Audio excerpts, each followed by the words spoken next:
सोने का कौवा। सोने के कौवे के बारे में पढ़ना है। कह रहा है चैप्टर आगे परिचय में, प्रस्तुतो अयम पाठ श्री पद्मशास्त्रेण विरचितम विश्वकथा शतकम इति कथा संग्रहात गृहीतो अस्ति। अर्थात यह प्रस्तुत पाठ जो है श्री पद्म शास्त्री जी द्वारा रचित विश्व कथा शतकम नामक ग्रंथ से संग्रहित किया गया है, लिया गया है। कह रहा है आगे, अत्र विविध धराष्ट्रेषु व्याप्तानां शतम लोक कथानां वर्णनम विद्यते। कह रहा है कि इसमें विविध देशों की 100 लोक कथाओं का वर्णन किया गया है। ऐसा कथा वर्मम एवं म्यांमार देशस्य श्रेष्ठ लोक कथा अस्ति। अस्य कथा लोभस्य दुष्परिणामः तथा च त्यागस्य सुपरिणामः स्वर्णपक्ष का माध्यमेन वर्णितो अस्ति। यह कथा वर्मा म्यांमार देश के श्रेष्ठ लोक कथा है। इस कथा में लोभ के दुष्परिणाम और त्याग के सुपरिणाम का वर्णन किया गया है। सुनहरों पंखों वाले कौवे के माध्यम से वर्णन किया गया है। आगे कह रहे हैं, पूरा कस्मिश्चिद ग्राम में एका निर्धना वृद्धा स्त्री निवसत। कह रहा है कि पहले किसी गांव में एक गरीब बुढ़िया रहती थी। तस्या च एका दुहिता विनम्रा मनोहरा चासित। कह रहे कि उसकी एक विनम्र और बहुत ही सुंदर पुत्री थी। एकदा माता स्थलम तंडुलान निक्षिप्य पुत्रीम आदिशत। एक बार माता ने थाली में चावल रखकर पुत्री को आदेश दिया। क्या आदेश दिया? सूर्यातमे तांडुलान खगभ्य रक्ष किंचित कलादंतरम एको विचित्रकाकः सुमुड्यम तस्य समीपम आगच्छत। उन्होंने आदेश दिया कि धूप में रखे चावल की पक्षियों से रक्षा करना। कुछ समय बाद एक विचित्र कौवा उड़ते हुए वहां पर आ गया। अब आने के बाद देखिए क्या होता है। आगे कह रहा है, नेत्रादिशम स्वर्ण पक्षो रजत चंचु स्वर्ण काकस्या पूर्वम दृष्ट्वा तम तंडुलाम खादंत हसंत च विलोक्य बालिका रोदितम अरब्धम। कह रहे इस प्रकार का सोने का पंख वाला और चांदी की चोंच वाला सुनहरा कौवा उसको द्वारा पहले नहीं देखा गया। अर्थात उस बालिका के द्वारा पहले ऐसा कौवा कभी नहीं देखा गया। उसके चावल खाते हुए और हंसते हुए देखकर लड़की ने रोना शुरू कर दिया, क्योंकि उसकी माता ने मना किया था कि पक्षियों से इस तांडुलान अर्थात चावल की रक्षा करना। अब रोते हुए दुहिता जो है प्रार्थना करती है। कहती है, त्वम निवारयन्ति स प्रार्थयत तांडुला माँ भक्ष्य। वो प्रार्थना करते हुए कहती है कि इस चावल को मत खाओ। मदीय माता अदीव निर्धना वर्तते। अरे मेरी माता बहुत ही निर्धन है। स्वर्ण पक्ष काका प्रवचो माँ शुच। अब सोने का कौवा कहता है कि दुखी मत हो। सूर्योदया प्राग ग्राम बहि पिप्पल वृक्ष मनुत्वयम अगंतव्यम अहम तुभ्यम तांडुल मूल्यम दश्यामी प्रहर्षिता बालिका निद्राम अपि न लेभे। कह रहा है कि सूर्योदय से पहले गांव के बाहर एक पीपल का जो वृक्ष है उसके नीचे तुम आना, मैं तुम्हें चावल का मूल्य दूंगा। इस बात को सुनकर लड़की खुश हो गई और रात भर सो नहीं पाई। उसको निंद्रा नहीं आ पाया। अब वहाँ जाने के बाद कह रहा है, सूर्योदय गात पूर्वमेव सा तत्र उपस्थिता। सूर्योदय से पूर्व ही वो लड़की वहाँ उपस्थित हो गई। करे वृक्षे ऊपर विलोक्य सह आश्चर्यचकिता संजयात यत तत्र स्वर्णमयं प्रसादो वर्तते। यदा काका सहित्वा प्रबुद्धस्ततेन स्वर्णगवाक्ष कथितम हंहा हाँ बोले। अर्थात सूर्योदय से पहले वहाँ पहुँच गई। वृक्ष के ऊपर देखकर वह आश्चर्यचकित हो गई, क्योंकि वहाँ सोने का महल बना हुआ था। जब कौवा सोकर उठा तो उसने सोने की खिड़की में से कहा, हे बालिका, हम बाले अर्थात हे बालिका, त्वमगतः तिष्ठ अहम त्वकृते सोपानवतारयामि तत्कथयम स्वर्णमयम रजतमयम ताम्रमयम वा। अर्थात वो कौवे ने कहा कि तुम आ गई, बैठो तुम्हारे लिए सीढ़ी उतारता हूँ।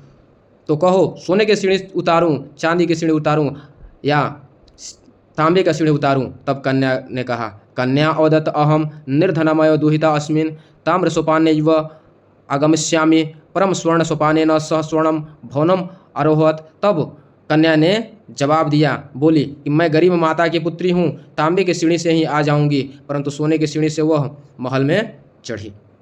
आगे अब देखिए क्या होता है। अब उस महल में जाने के बाद चिरकालम भवने विचित्र चित्र वस्तुनानि संजितानि दृष्टवा सा विस्मयम गाता। बहुत देर तक उस महल में अनेक प्रकार के सजी धजी हुई वस्तुओं को देखकर वो बालिका कन्या आश्चर्यचकित हो गई। श्रांतम ताम विलोक्य काका अवदत पूर्वम लघु प्रातरासः क्रियतम वदम तम स्वर्ण स्थाल्यम भोजनम करिष्यामि किम रजत स्थाल्यम उत्तम ताम्र स्थाल्यम। तब बहुत देर बाद उस बालिका को थाली से थकी हुई देखकर कौवा बोला, पहले आप नाश्ता कर लीजिए। बोलो, तुम सोने की थाली में करोगी या चांदी के थाली में या फिर तांबे की थाली में? कौवा ने पूछा बालिका से। बालिका अवदत ताम्र स्थाल्यम एवं अहम। तब बालिका ने जवाब दिया कि मैं तांबे की थाली में खा लूँगी।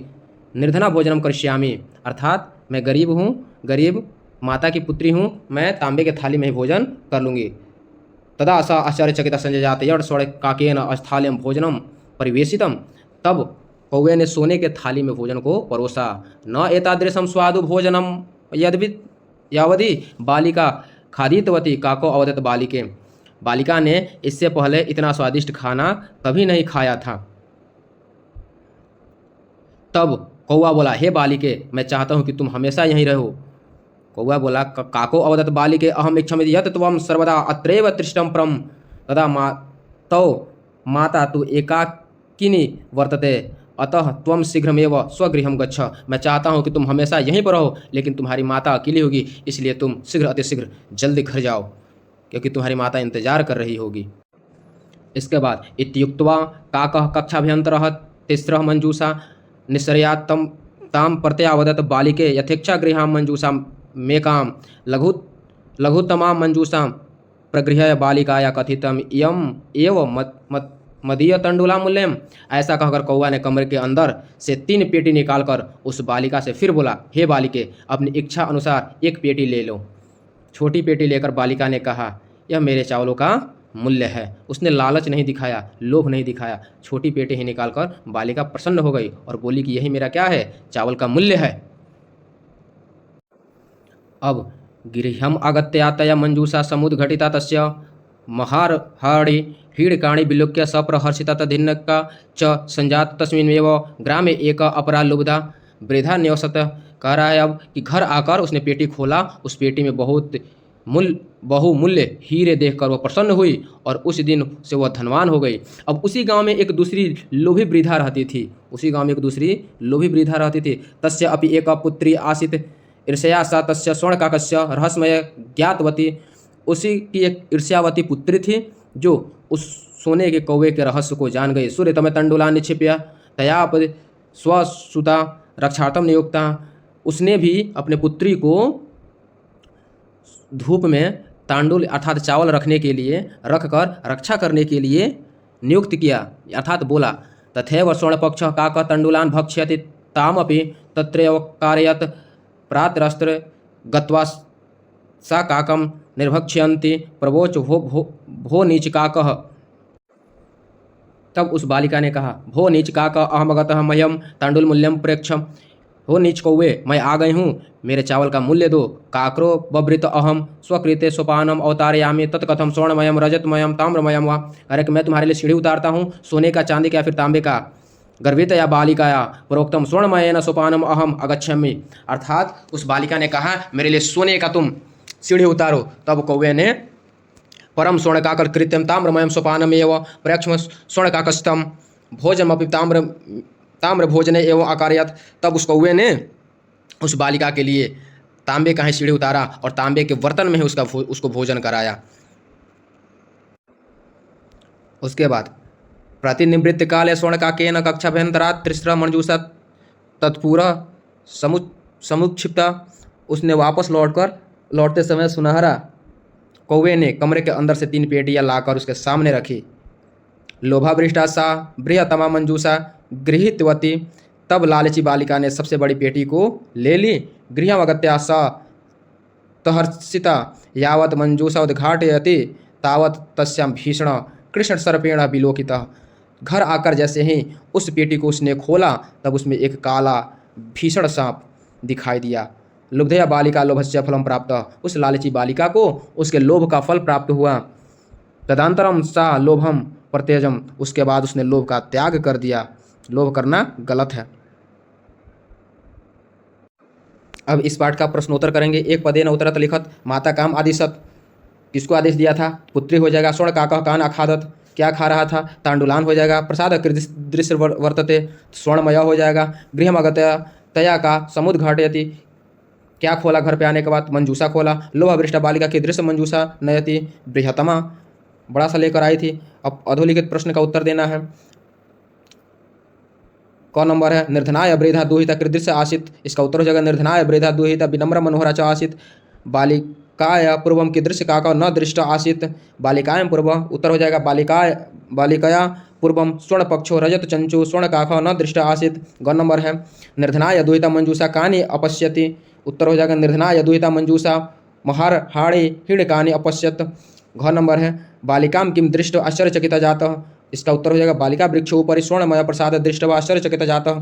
ग नंबर है गर्भिता बालिका कीदृश सोपानम अयाचत कीदृशं च प्राप्तनोत्? इसका उत्तर गर्भिता बालिका स्वर्णमयं सोपान अचायत स परम ताम्र सोपानमेव प्राप्तनोत्। अधोलिख इसका विलोम शब्द लिखना है। पश्चात का हो जाएगा पूर्वम, हसीतुम का हो जाएगा रोदुतिम, अध का हो जाएगा ऊपरी, श्वेत का कृष्ण हो जाएगा, सूर्यास्त का सूर्योदय हो जाएगा, असुप्त का प्रबुद्ध हो जाएगा। संधि का करना है निय प्लस अवसत न्यौसत, सूर्य प्लस उदय सूर्योदय, वृक्ष प्लस ऊपरी वृक्षोपरि, ही प्लस अकार्य हयकारयत, च एकाकिनी चैकाकिनी हो जाएगा, इति प्लस उक्तवा इत्युक्तवा, प्रति प्लस अवदत्त प्रत्यावदत्त, प्र प्लस उक्तम प्रोक्तम हो जाएगा, अत्र प्लस एव अत्रैव हो जाएगा, तत्र प्लस उपस्थिता तत्रोपस्थिता हो जाएगा, यथा प्लस इक्षम यथेक्षम हो जाएगा।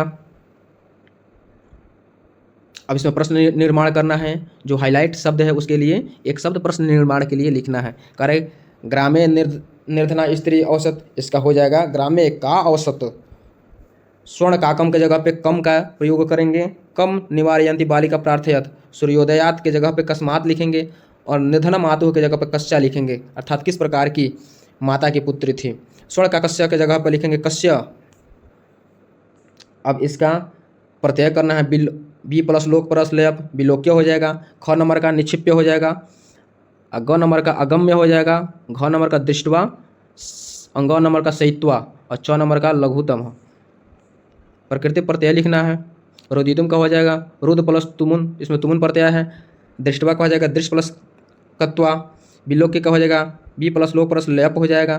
निक्षिप्य का हो जाएगा नी प्लस छी प्लस लयप हो जाएगा, लयप प्रत्यय इसमें है। अगत्य का हो जाएगा अगत्य में भी लयप प्रत्यय है। सहित्व का सी प्लस कत्वा। लघुतमम का हो जाएगा लघु प्लस तमम।